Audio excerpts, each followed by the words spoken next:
राजाओं का दूसरा ग्रंथ अध्याय 16। यूदा में आहाज का शासन। रमल्याह के पुत्र पेका के 17वें वर्ष योताम का पुत्र यूदा का राजा आहाज शासन करने लगा। जब आहाज राजा बना तो उसकी अवस्था 20 वर्ष थी। उसने यरूशलेम में 16 वर्ष तक शासन किया। उसने अपने पूर्वज दाऊद की तरह वैसा नहीं किया जो प्रभु की दृष्टि में उचित है, बल्कि वह इज़राइल के राजाओं के मार्ग पर चला।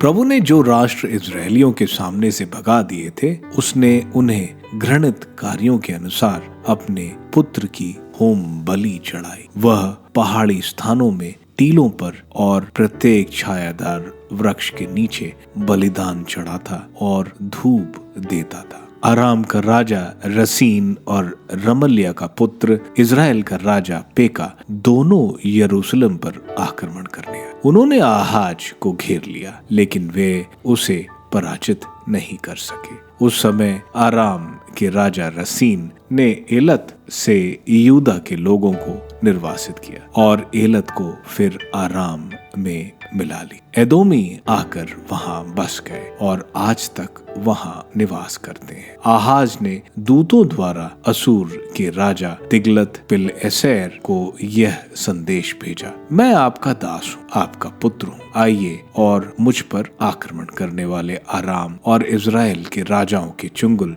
से मुझे छुड़ाइए। आहाज ने प्रभु के मंदिर और राजमहल के कोषागारों का चांदी सोना उपहार स्वरूप असूर के राजा के पास भेजा। असूर के राजा ने उसकी प्रार्थना स्वीकार कर ली। असूर का राजा दमिश्क पर आक्रमण करने चल पड़ा। उसने उस पर अधिकार कर लिया और उसके निवासियों को बंदी बनाकर कीर ले गया। उसने रसीन का वध किया। जब राजा आहाज असूर के राजा तिलगत पिलेसेर से भेंट करने दमिश्क आया, तब उसने दमिश्क की वेदी देखी। राजा आहाज ने याजक उरिया के पास उस वेदी का प्रतिरूप और उसका संगोपांग वर्णन भेजा। दमिश्क में राजा आहाज के भेजे हुए संगोपांग वर्णन के अनुसार याजक उरिया ने एक वेदी बनवाई। दमिश्क से राजा आहाज के लौटने से पहले ही याजक उरिया ने उसे तैयार करवा ली। दमिश्क से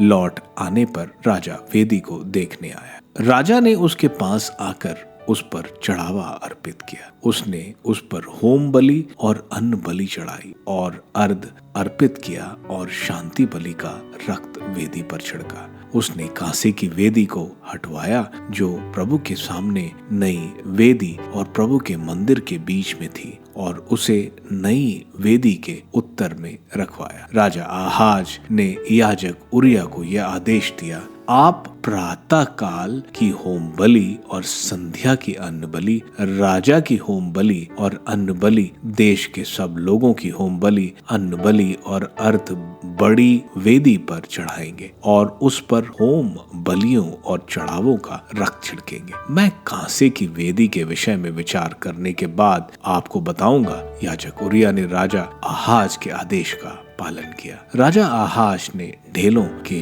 पटरों और चिलमचियों हटवाई। उसने कांसे के बैल हौज के नीचे से निकलवा कर हौज को पत्थर के चबूतरे पर रखवाया।